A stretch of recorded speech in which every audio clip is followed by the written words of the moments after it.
Welcome to the High Performance Hockey Podcast. Today we're joined by physical therapists John Snyder and Matt Kelly. John has worked in various outpatient orthopedic and sports medicine environments, but specializes in the treatment of athletes with hip pain and more specifically, hockey players. He earned a Bachelors of Science degree in exercise science from Youngstown State University and a Doctor of Physical Therapy at the University of Pittsburgh. After practicing for several years, he became a board-certified orthopedic clinical specialist and certified strength and conditioning specialist. He currently manages a private practice in Columbus, Ohio called Resolve Physio. When not treating patients, he lectures nationally and internationally on topics focused on the management of the athlete's hip and the ice hockey athlete. He also manages a website, johnsnyderdpt.com. We also have Matt Kelly. Matt received his Master's of Science in Physiotherapy at Dalhousie University in 2017, Bachelor of Science in Kinesiology at University of Prince Edward Island in 2015, and recently completed his second master's degree at McGill University under the supervision of Dr. David Pearsall, a very, very well-known biomechanics research lab at McGill. It was very interesting to speak about that as well. Today, we speak about the athlete's hip, specifically the hockey player's hip. We discuss the biomechanics of the hockey stride. We discuss adductor to abductor ratios. We discuss the current literature surrounding that, femoacetabular impingement, chicken before the egg or egg before the chicken. And finally, we discuss return to play from essentially acute injury to back on the ice and their recommendations. It's a fantastic episode. Welcome to the podcast.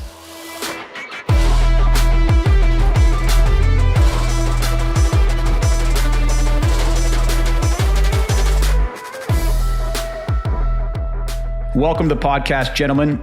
John, Matt, thanks so much for joining us. Thanks for having us, Anthony. Yeah, absolutely. Thanks for appreciate it. Absolutely, guys. It's going to be an interesting conversation, a really smart panel here today. I want to talk hopefully about hips and hockey. But before we get into the meat and potatoes, I'd like you guys to give us a brief background of yourself. Matt, if you could start with your journey. I know your master's in physiotherapy at Dalhousie University. Right now, you are in another master's program with under the guidance of Dr. Pearsall. Could you go into a little bit of detail of what you're doing right now in terms and measures of your research? Yeah, sure. I actually just finished that in August. Wow. Yeah, so like you said, I did my physio at Dal, graduated 2017. I worked for a couple of years with seeing a lot of young hockey players with hip problems, and it was kind of like a trigger for me to dive deeper into it. I grew up playing hockey, so hockey's always been a passion of mine. Yeah, and so then I kind of like decided that I wanted to find out more and decided to go back and do another master's. Unfortunately, with COVID and stuff, I didn't end up doing the project that I wanted.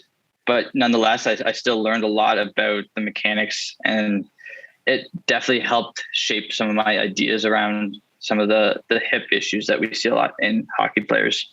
Brag, if you will, Matt, on this research, this ice hockey research group. I know that David Pearsall's published a ton of research in ice hockey. Could you expand on that a little bit for the listener?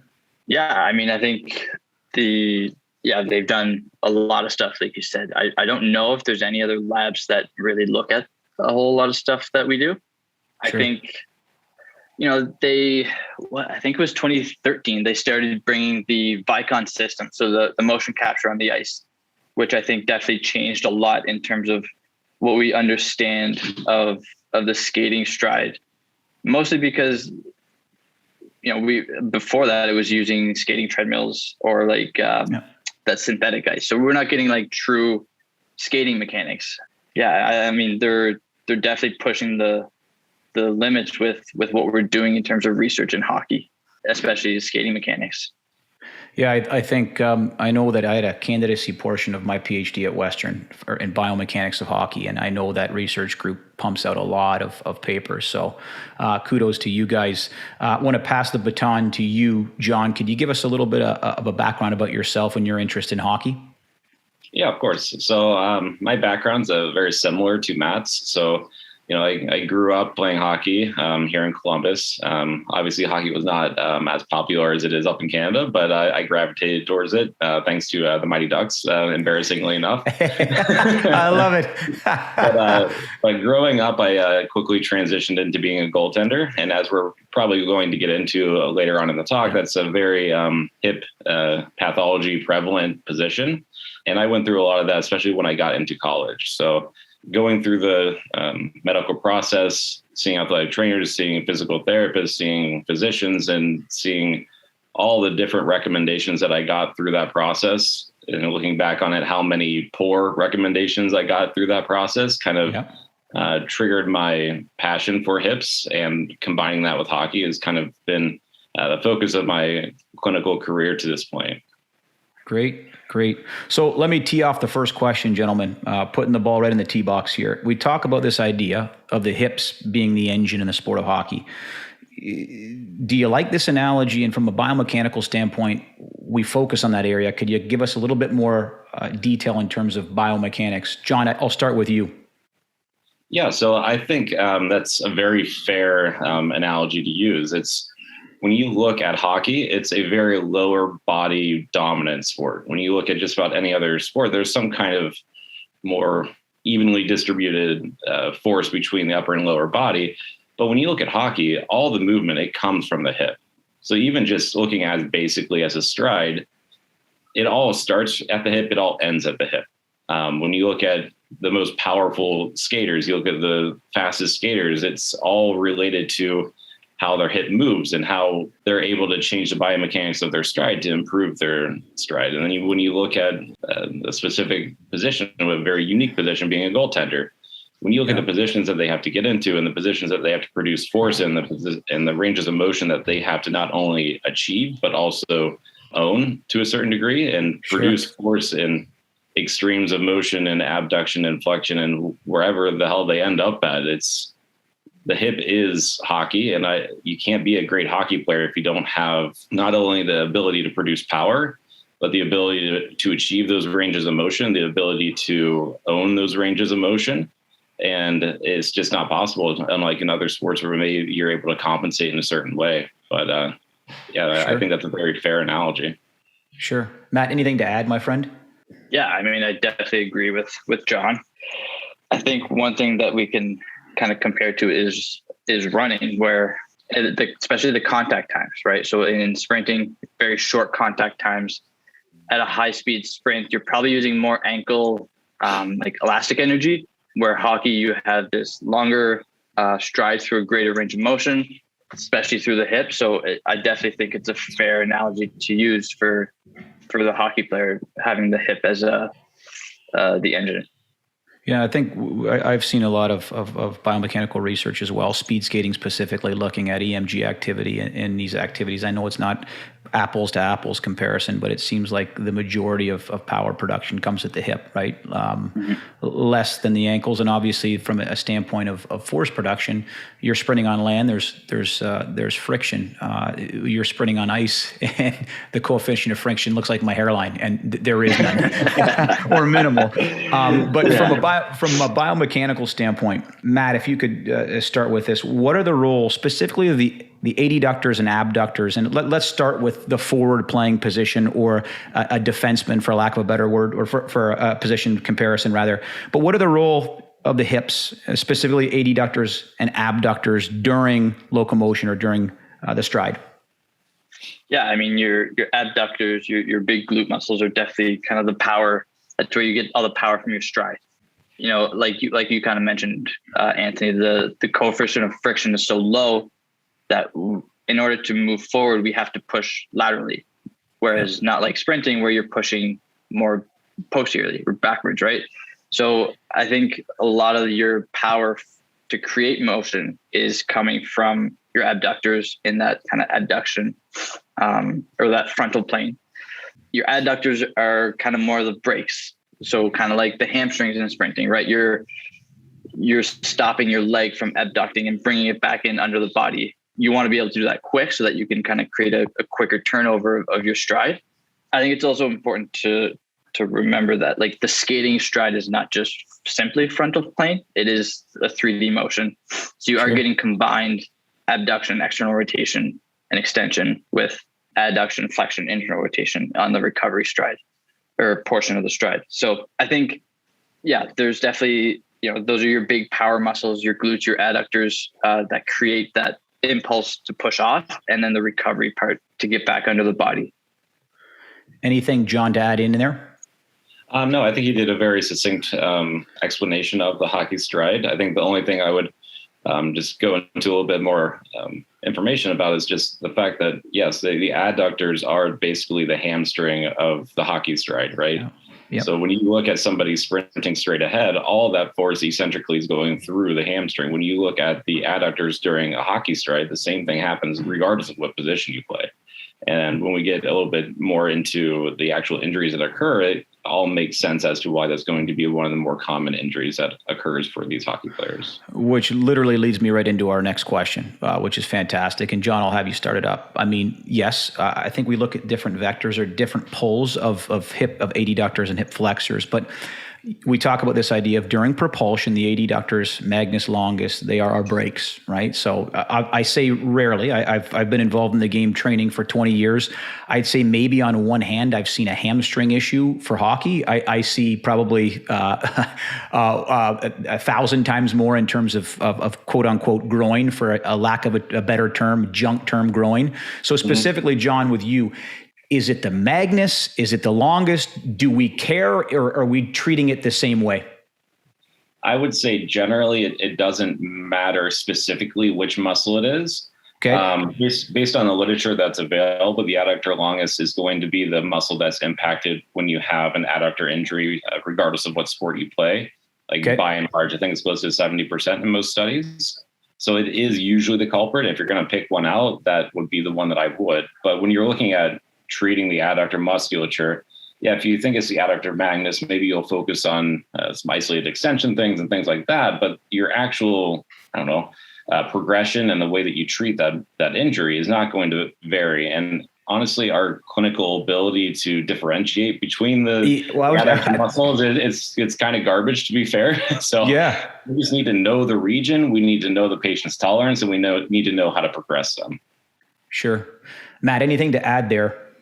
Like John touched on, like your adductors do more than just adduct, right? The different portions can flex, extend. So I think, working in different planes, I don't think it really changes. Somebody comes in with a groin strain, I'm going to work in all three positions. Yeah. I'm not going to necessarily try to target one muscle over another. I think John kind of nailed it there with that. Speaking of this idea of groin strains and magnus and longus, I wanted to bring specific attention to a couple articles, and I wanted to get your guys' opinion on this. I know a big one in the literature, at least for me it was, and I think I believe a lot of teams are testing it now because of this article. This was a Tyler et al. Article in 2001 called The Association of Hip Strength and Flexibility with the Incidence of Adductor Muscle Strains in Professional Hockey Players. And essentially, the takeaway of this article was a player is 17 times more likely to sustain an adductor muscle strain if his adductor strength is less than 80% of his abductor strength. So this adduction to abduction ratio. Now, I want to give a little bit more insight into this article because I read more of it. Number one, it's a prospective study, which is fine. Most of our research is going to be prospective or retrospective, right? It's not going to be randomized controlled. We had 81 players over 2 seasons. After players got sent down to the minors or got cut, only 47 players. Of those, only 17 players were followed for both seasons. They had 11 adductor strains in 8 players, so there were repeat strains. But then you can kind of contrast this idea of this adduction to abduction ratio with a more recent article. Oliveira et al. In 2020, field-based evaluation of hip adductor and abductor strength in professional male ice hockey players, reference values and influencing factors. 187 Swiss National Hockey League players. And they really found, even in players that had previous adductor issues, that this adduction to abduction ratio was over 80%. And they proceeded to go and talk about normative values for this adduction to abduction ratio. Long-winded question, but do you hold merit in this adduction to abduction ratio based on the literature that you've seen? And if so, why? Matt, I'm going to throw that to you. Yeah, I don't know. That's a tough one. I mean, I definitely think we definitely need strong adductors. I do that Tyler study, there was a small sample. I think a bigger thing for me might be, a history of adductor issues, right? I think in terms of soft tissue injuries in general, I think a lot of, we get all these numbers, which are great, but I do think that just having a history of an injury tends to be a better predictor of future injuries. So I think I'm not going to say that I don't hold any value in having those numbers. I definitely think that they're good to have. I don't know if we know enough necessarily. I don't know if there's enough published yet to be very confident in saying that we need 80%. I think right now that's kind of again, like you said, based on that one study, that's kind of all we have other than that Oliveris study. So yeah, I definitely think that we want a high ratio. I don't know per se if 80% is the key value. I don't know. I think it's a question that we haven't quite fully answered yet. Sure. Fair enough. John, care to comment on that a little bit more?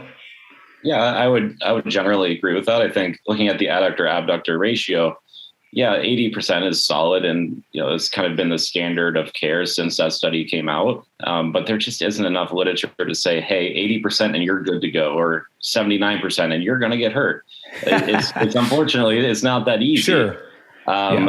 I think what's more important is, yes, looking at previous injury, is when somebody goes into the new season and they have suffered a groin strain in the previous season, they're about 2.5 times more likely to have injury and to lose game time because of the injury. So that is by and large the most important factor. And it kind of carries through just about any musculotendinous injury, whether it be hamstring or adductor. If you get hurt once, you're unfortunately more likely to get hurt again.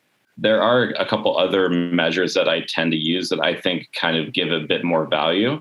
Okay. One of which is more recently developed. It's called the Copenhagen 5-second squeeze test. It's a really simple field-based measure. You don't need any equipment for it. You literally just need a forearm and somebody to ask a question. So you put your forearm between their legs. They're in long sitting so their knees are straight. Ask them to squeeze as hard as they can for 5 seconds, and then they quantify how much pain they have from 0 to 10.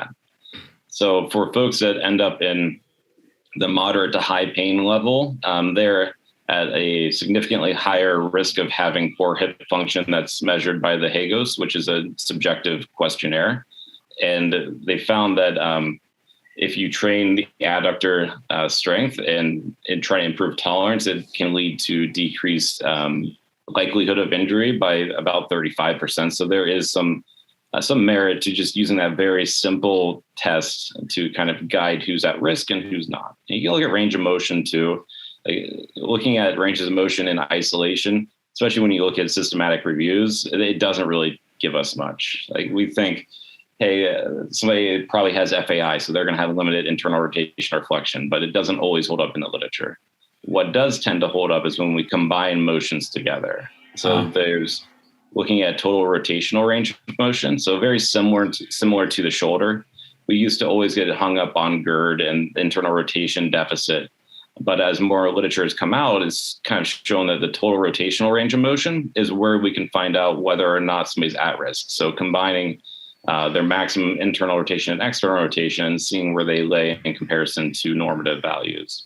That total motion, meaning depending on if you're seated or prone, whatever, you're adding that total range of motion up and then comparing. Okay. So that's okay. I just want to make sure I understand. Okay. Yeah. And the way it was studied was just supine 90 and 90 at the hip and knee, and then just adding internal rotation to external rotation. They found that if somebody's below 85 degrees, they're at a higher risk for injury. Now, there's been studies that have refuted that as well. And, we'll find that in any orthopedic literature, but I found it to hold up.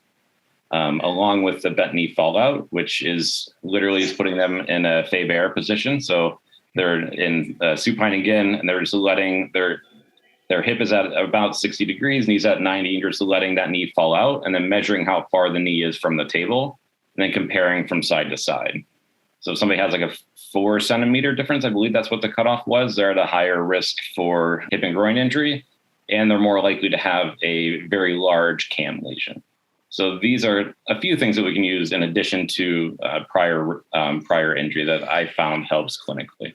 The article that you were talking about total range of motion of less than 85 degrees, we'll hopefully, if you could email that to me, we'll clip that to the show notes. I like that. I want to get back to one of the ones that you talked about earlier, though, this Copenhagen side squeeze. Could you go over that again? The actual subjective or the position of the athlete or the player, and then you said subjectively 0 to 10 on the 10 being very, very painful, 0 being nothing at all. Could you repeat the explanation or the test itself? Yeah. So the athlete or patient is laying supine. Their knees are straight, and the clinician's forearm will be between both shins or ankles. At which point the clinician will ask the athlete to squeeze as hard as they can. While squeezing, they'll be asked where their pain lays from 0 to 10, 10 being the most extreme, 0 being nothing. And then they've used that information to quantify or correlate that to general hip health. I like that, because that was the other question that I was asking, and Matt, if you want to jump in as well. My question was, on the Tyler study, it was manual muscle testing. On the Oliveira study, it was the groin bar. For a lot of professionals that don't have access to big budgets, I like this idea of this Copenhagen side squeeze. Actually, training is testing, testing is training. We have a ton of Copenhagen variations in our program as well, just for the prevention of that. But it is I like this test. Matt, anything that you found with either the literature or from working with your players that you've used for a test on a minimal budget? No, I don't think I've used anything else. I definitely used the 5-second squeeze. I think it's a nice quick test. Yep. I know we do have a groin bar. Sometimes it can be tedious to get set up, especially when you're kind of limited by time. So yeah, I definitely use the 5-second squeeze quite a bit. Actually, probably more than I realized now that we're talking about it. But yeah, that's really the only one. And I think it's a great test, especially if you're on a budget and don't have access to necessarily the tools and technology. Yeah, that's the one that I would go with. It's crazy. Even the best of times, we're always going to be subjective. And I think a lot of the time with me, at least now looking back as a coach, I think some of the best tests, how are you feeling? Getting an athlete in a position, asking them where their pain tolerance is. Obviously, I know we're driven right now by data and numbers, but I think we can go a long way in A, looking at injury history, and B, asking a lot of questions. Again, not taking anything away from the objectivity or some of these nice tools that we can use to measure. I don't want to jump too far ahead because I know I want to get to FAI and I want to talk a little bit more in detail about it, but run me through now. So an athlete comes to you or a hockey player comes to you and they've pulled their groin. Okay, so they got a hip. Maybe it's an adductor magnus or a longus issue. Okay. And they are literally in the infancy stages. So let's say the player had a game on Saturday. They come to see you on a Monday. And you're asking their tolerance and what's sustainable for them. I get it. There's a lot of subjectivity. Where are you going to start an athlete like this? And why are you going to start an athlete? So where and why would you start an athlete in terms of getting them back to the ice? I know that's probably some context void. I know it depends on what kind of strain. But let's say we had a minor hip-related strain, and our goal is to get that player back as fast as possible. Is it an isometric? How are you guys evaluating and creating and layering your exercises? John, can I start with you? Yeah, of course. So yeah, that's a very broad question, but I think we can work through it. Sure. So let's say somebody comes to the clinic and they have a very minor groin strain. We identify, let's say it's the adductor longus. So when it comes to soft tissue injuries, the general rule of thumb used to be, let's put some ice on it. Let's do some compression. Maybe we'll stretch it a little bit. It'll be fine. It'll heal. You'll be fine. Yep. I think things have slowly changed for the better in the fact that we need to allow that muscle to build up its tolerance to being loaded again. Hockey is a very, very demanding sport on the lower body musculature, especially the adductor. So if we do all the foo-foo stuff like the dry needling, the E-stim, which is a very uncomfortable place to do either of those two things, sure, you can have some short-term pain relief, but you're not going to prepare your athlete for sport. What I typically do is you have to find your entry point to movement. So when you look at the way to load a tendon or a muscle, we usually think, hey, let's start with isometrics because it seems to be the most tolerable for most folks. That's probably true, but every single patient's different. So I could have somebody that comes in that can't tolerate isometric loading at all, regardless of position, but they can tolerate relatively heavy, slow resistance training. So it's about finding that tolerable mechanism of loading. And when we look at the literature, one type of loading isn't better than the other when it comes to musculotendinous adaptations. We always think eccentrics based on some of the Achilles literature. But when you actually compare heavy, slow resistance to isometrics to eccentrics, the differences between the groups are really nominal. What you need to make sure that you do is apply adequate load to them. And I think as a physiotherapist or a physical therapist, we've kind of sucked at that for the greater part of, since we were created.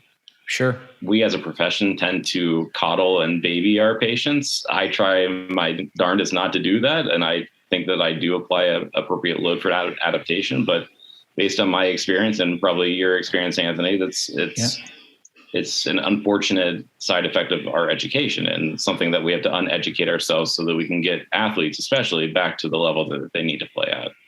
Sure. Great answer, John. Matt, anything to add on there in terms of your starting points? No, I definitely agree. I think that's kind of the big thing on day one, day two is figuring out what can they handle and working there and then building off of that.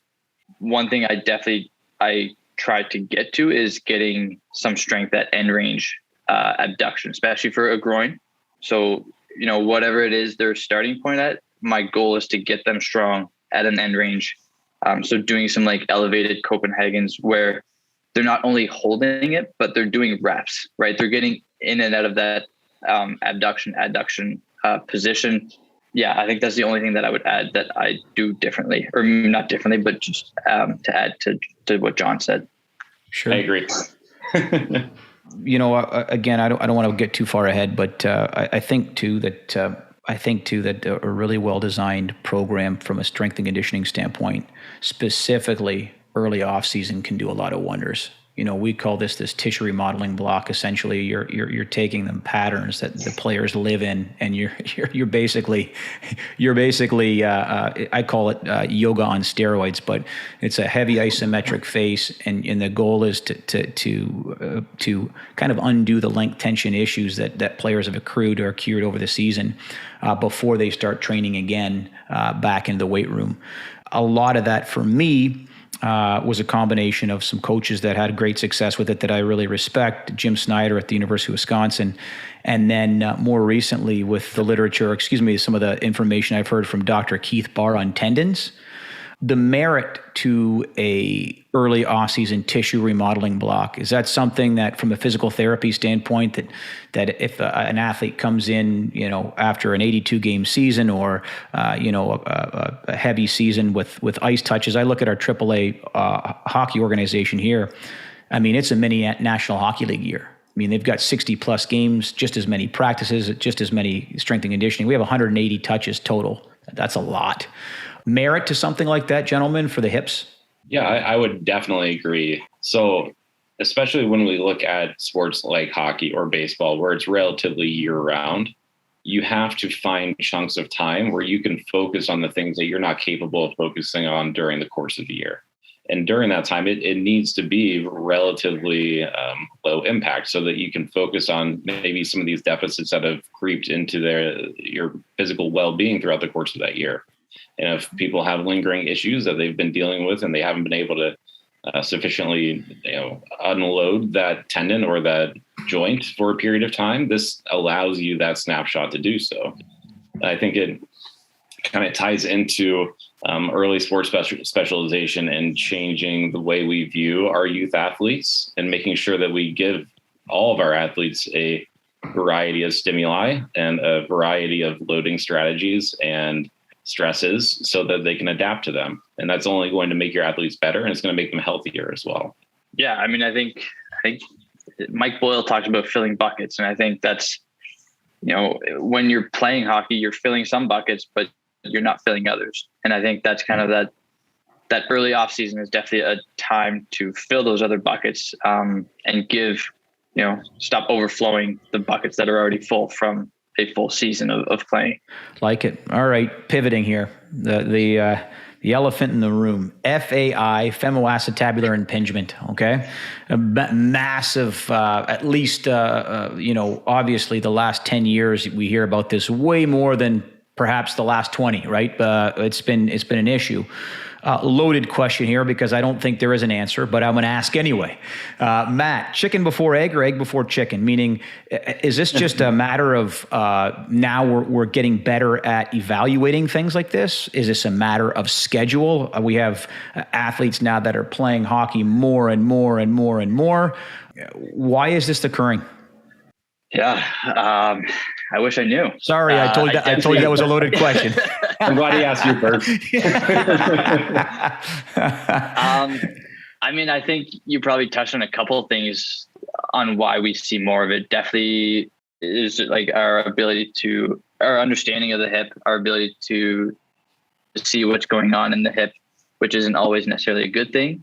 I think the specialization part probably has a big role in it as well. Yeah, I mean, I think there's so much that kind of goes into it that it's this big new thing. Surgeons like to, I think early on we saw a lot of surgeries to correct it. I think now we're seeing less. I don't know. I wish I knew why. And I think it's definitely a big thing in the hockey community for sure. John, passing the baton. Yeah, so I think a lot of it just has to do with the fact that we realized it was a thing. So Gans and Sankar kind of developed what this was in the early 2000s. And that's when we noticed just a skyrocketing number of surgeries, number of diagnoses, and everything in between. It's always been there. Hockey players have always trained the way that they do. Hockey players have always had pain. We've just always thought, hey, it's a hip flexor, until we're like, hey, but wait a second, there's other stuff in there too. And it falls along the same general, timeline as subacromial impingement did. So physicians realized that there was this bony prominence that could potentially put pressure on the rotator cuff. So they thought, we'll just cut that sucker out and they'll be fine. So that's what they did. And, biomechanically, it made sense. And they did that for like 20 years until we kind of doubled back and like, hey, maybe we should see if this actually helps our patients. And, when they compare that subacromial decompression to physical therapy, to placebo surgeries, to injections, all the groups do the same. So it doesn't matter what bucket you end up in. Surgery should be kind of the last bucket that you get to. And that's not necessarily how healthcare works. In the States, I think surgery for FAI is still just as prevalent as it was 5 years ago. I think things have changed in Canada from my experience there teaching over the last couple of years. But I think it's always been there. We just haven't been able to identify it. We haven't been able to evaluate it properly, and we still really can't. So I think it's just always been there, and we found a new thing to fix. Interesting. That makes a lot of sense. I know a lot of, at least long-term athletic development. We talked about this idea of playing more and more and more games and specializing at an earlier age. There's always that argument, but the biomechanics haven't changed. Exactly. So a lot of the tools right now that are being used to quote unquote realign the pelvis. I'm biased, of course, because I've taken some of their coursework, not so much on the other end, but specifically I wanted to ask you both about tools such as DNS and PRI. Are we essentially trying to fix the same thing? And what I mean by that, and obviously in the DNS lingo, it's the open scissor posture, right? Where the ribs are flaring, anterior pelvic tilt, anterior, tightness in the hip flexors, et cetera. If you're looking at the PRI lingo, it's a PEC, where you essentially a binominate pelvic tilt. If you're looking at an AIC, it's only the left. And I look at a lot of the commonalities, and again, I am not a physical therapist, but I look at it from a strength coach lens. And then what I do know about both of these modalities is I really want to go after the sagittal plane fibers of extension of the glutes. I really want to go over, I really want to get my ribs down. So I want to go over and get a lot of rectus abdominis work. I really want to focus on position. So breathing, exhaling, and getting my hamstrings to work in the sagittal plane. So very, very rudimentary overlay of some of my takeaways from these modalities. Are they fixing the same thing? And if so, do you guys recommend those modalities? I know there's a ton of different tools. PRI, DNS. So I think that's a loaded question, especially for myself, because I think the way I treat is quite a bit different than that. Okay. I very rarely try to fix pelvic alignment. Okay. Just because in my experience and based on the literature available, our ability to accurately and efficiently identify pelvic asymmetry, it's really hard to hold up based on what's available. Got it. So just recognizing when you say, sorry, I didn't mean, because that interests me. When you say just recognizing that the pelvis is out of sync is in and of itself very difficult to do. Is that what we're saying? It is. Even when we look at the most simple way to look at pelvic symmetry, like just lining up the PSIS from side to side, when you look at the reliability of that, especially inter-rater reliability, it's in the 20%. So it's really, really low. And a lot of that has to do with the fact that we are asymmetrical beings. We are unique from person to person. So somebody might have a really shallow PSIS on one side versus the other, or they just from a osseous standpoint, their PSIS is in a different place than it is on the other side. And that will kind of throw off how we evaluate the pelvis. Okay. And then when I look at the literature related to whether or not we can change pelvic alignment, there isn't a lot out there, obviously, as there isn't much out there for most nuanced orthopedic ends of things. Okay. But even looking at manual therapy and its impact on pelvic alignment, most studies don't show that you can change much of anything. There's actually there's a really interesting study. It was done by a group of chiropractors where they took an image of the patient's pelvis before spinal manipulation or lumbopelvic manipulation. They took an image afterwards, and they wanted to see whether or not anything actually changed position. But they also asked the clinician afterwards to reevaluate the pelvis and tell the patient whether or not they think they had fixed the problem or put things back into place. Every single patient was told that they had put their pelvis back into place. Every single image showed absolutely no change in the position of the pelvis. It was a very small study, but it just kind of shows the general thought process. And sometimes we can trick ourselves into seeing things. And I think for the biggest bang for your buck in terms of FAI and trying to manage it, we can work on these kind of nuanced movements. But I think the biggest thing is finding what causes their symptoms. So is it deep flexion? Is it getting out of the hole in a squat? Is it pushing off? Is it getting into the butterfly? There's so many different factors that can contribute to pain. Find a way to unload that joint. So whether it's changing the athlete's technique, whether it's giving them a brief period of time where you limit their loading to a certain range of motion, and then you gradually layer and progress the amount of stress through that joint so that you can build up tolerance. Is basically what you're trying to do is you're trying to match the stress that you're putting through the joint to that patient's tolerance. So if we slowly increase stress over time, we can slowly increase that tolerance. And that's kind of my general thought process when somebody walks in my door with what I would define as FAI. Makes sense. I like that. Matt, anything to add? Yeah, I mean, I definitely agree with John. I think a lot of it is just building up that tolerance to loading. I've never done any of the DNS PRI stuff, but my kind of general understanding is we're mostly working on like pelvic control, and I think, like John said, like our ability to assess pelvic position, pelvic rotation, movement, stuff like that is not great. I do think, what I typically look for is like, what's their starting position? What does it look like?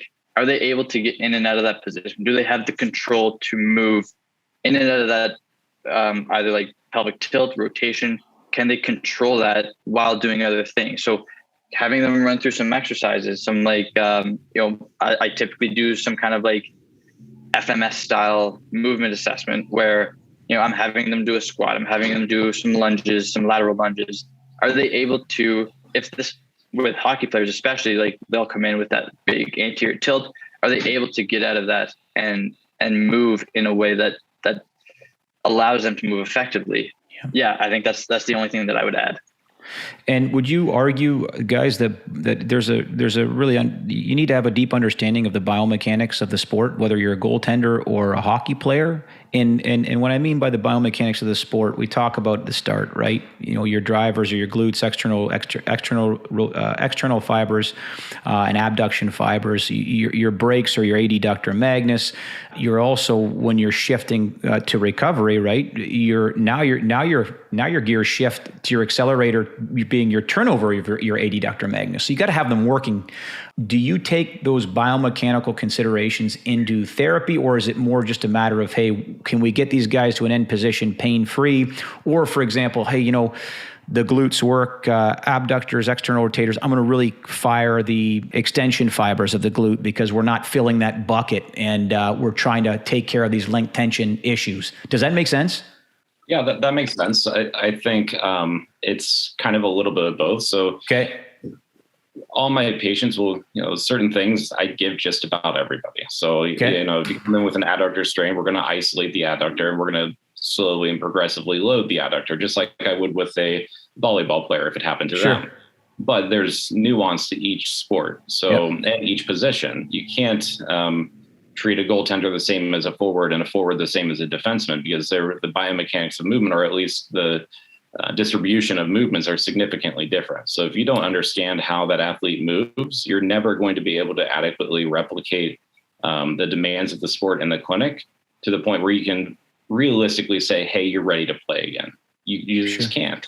And you're definitely not going to be able to recommend what they do to progress themselves back into practice and back into games. If you don't have that knowledge base, especially like recent knowledge, I'm going to use my bias. If you look at goaltenders, you look at a goaltender from, even the early 2000s, they moved significantly different than they do right now. There was no VH or reverse VH back then. And those are very, very stressful positions for the hip. So if you don't understand what those movements are or how it impacts the hip, how do you prepare that athlete to get back on the ice? Hey, John, shame on me. I got to admit this. As a hockey person, I was interviewing Maria Mountain and she was talking to me about RVH and this. I'm like, what the hell's that? I couldn't believe it. She's like, Anthony, you don't know what that is? I'm like, oh my gosh. Sorry, goaltenders. just remember, goalies are weird. We like our acronyms. Go with it.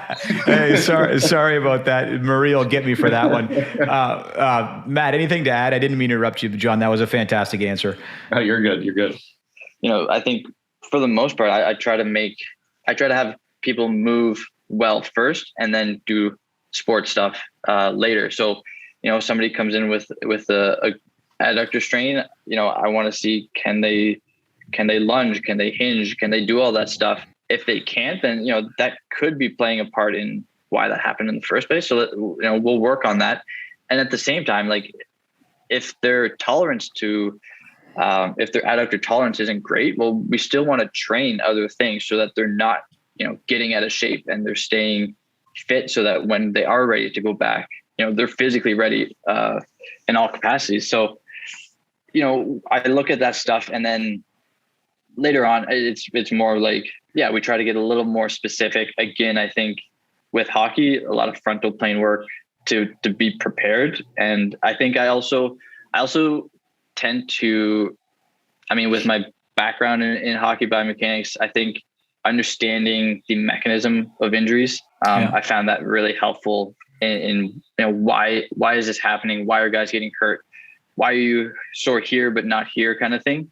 And we also see a lot of these issues are common across other sports, but the mechanism is probably a little different because hockey is not like any other sport, right? We get a lot of hip problems in soccer, but they're running, they're cutting, but hockey is, we're moving all the time. We're always gliding. So there's definitely differences there in why is this injury happening? How can we address that? And then later on in a rehab program, how do we prepare them to get back to doing the small things that make hockey different? Great. So I'm going to ask you again another kind of loaded question. Sorry, gents, I've got 3 for 3 today. A mentor of mine, my friend Dan Pfaff, we talk quite a bit about return to play, and this idea he calls it the Wild West, and essentially is when we've gotten an athlete back to full range of motion, passive, active, he or she has been strength training in the weight room. There's a big difference between returning to that and then being back on the ice, right? We call that the Wild West. From your standpoint, when you hand off an athlete to a strength coach, and John, maybe you're doing both, and Matt, maybe you're doing both, is it just a matter of, hey, there's no pain at end range, you're off to the strength coach, the strength coach makes that decision based on metrics that he or she follows, and then you return on the ice? In a perfect world, what is the return to play? What buckets need to be checked in the therapy room, in the weight room, and on the ice? And I know that's a loaded question. I can talk more about the ice in the weight room, but I want to pass the question on to you guys for your opinions. John, you want to start? Yeah. So you're right. That's a very loaded question again. Return to sport is something that we don't understand very well, especially with regard to the hip. Big time. To be quite honest with you, our return to sport outcomes, especially when we look at FAI, are not very good. So what are they? Just curious from a percentage standpoint. So for a percentage standpoint, this is where it gets interesting. If you look just solely on yes or no, whether somebody returns to sport, it's like upper 80s to 90%. Yep. But when you actually dig into the number and figure out what sport they return to and what level they return to, very few patients return to the same sport at the same level. Even fewer return to the same sport at a higher level. The vast majority of patients return to some sport, but it's not the sport that they were playing before. And performance levels decrease significantly in most studies that have been looking at FAI surgery and return to sport outcomes. So number one, we're not great at getting them there. And number two, our objective criteria to allow us to identify those that are ready to play again is in its infancy in the literature. What I tend to use, I try to make sure that I give myself some different buckets to make sure that I'm covering all my bases. Okay. So I'll use subjective questionnaires like the Hagos, which is a really good, just general hip and groin health questionnaire. But then there's also a hip return to sport questionnaire that more looks at like the psychological readiness to return to sport, which is a very, very key component to return to sport regardless of injury. And then I'll look at range of motion. So I'll look at that bent knee fallout test. I'll look at total rotational range of motion. I'll look at strength, and I do quantify that strength with a handheld. I hate saying this word, the handheld pushy right? So I do use that to quantify strength from side to side. I want most muscle groups to be in that 90-ish percentile from side to side, or 90-ish percentage from side to side. And then looking at just movement behavior, how can they tolerate an RPE of 8 to 9 in squatting, right? Can they tolerate really heavy load through the range of motion that they feel comfortable with? And make sure that you do that in single leg activities too, like single leg squats or pistol squats or RDLs, lateral lunges, things, just quantifying what they can tolerate in one hip versus the other. Sure. And then looking at how they can move dynamically. So looking at hop testing, similar to what we do for ACL. Now, obviously, when you look at the hip, we want to care more about frontal plane. So there are lateral and medial single leg hops that we can look at to try to quantify from side to side. That being said, those tests have their limits because they don't, they could get the same score from side to side or very close, but they could look like it's a a strategy hot mess on one side versus the other, right? Exactly. So you have to qualitatively look at the way they move as well. So I'm not sure that I fully answered your question, but the main focus is understanding what is their load tolerance, making sure that you're pushing them in the clinic so you can derive whether they can tolerate load through that hip in various planes. And then looking at all those other factors to make sure that you're not missing something before they get back on the ice.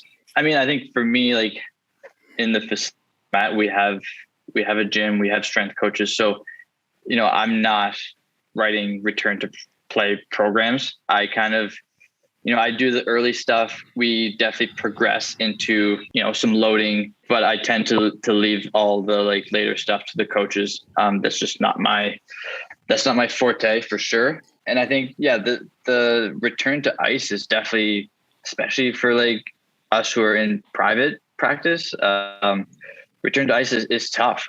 One of the things I wanted to talk about too on the ice, and we don't have the privilege of doing it much, but typically when we do instruct players getting back off the ice or getting back on the ice for hips, really it's really about being the most efficient in terms and measures of obviously starting half speed, quarter speed, straight line, but then, and I know it's common sense, but sometimes common sense isn't so common, right?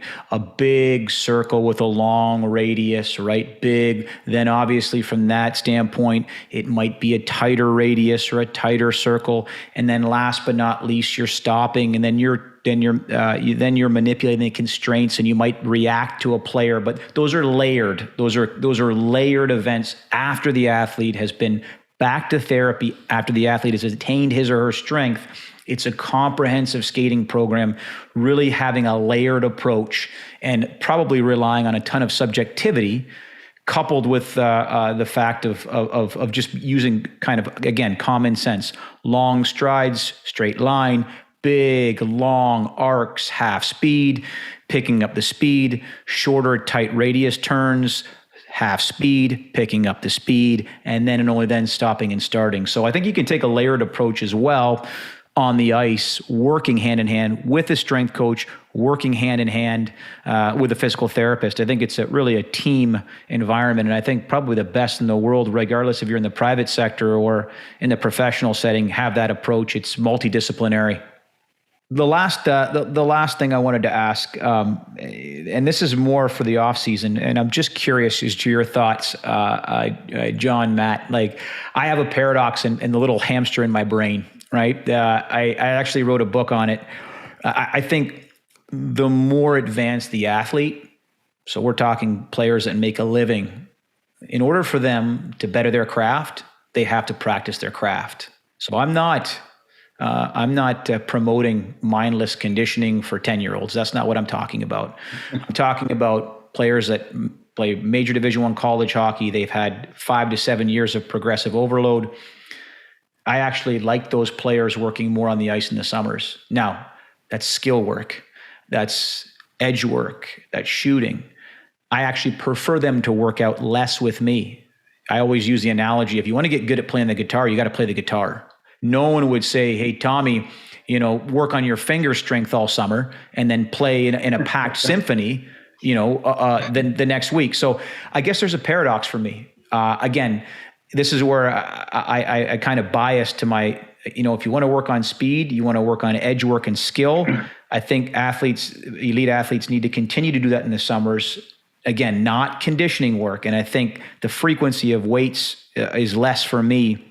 Do you guys, what are your thoughts on that? You're not going to hurt my feelings if you say, I disagree with that. To me, it's a paradox, right? I want to work and fill buckets. Of course, that's what I'm going to continue to do. But I also realize the more the steeper the incline for these professionals, the more they have to refine their craft. And I could care less if I'm going to get 5 extra pounds on the bench press. If I'm able to pick up some skills in the summer to really help push to the next level to get them a roster spot, whether it's the National Hockey League or in college hockey. But you have to work on the beach muscles in the summer. Buys and tries, boys. but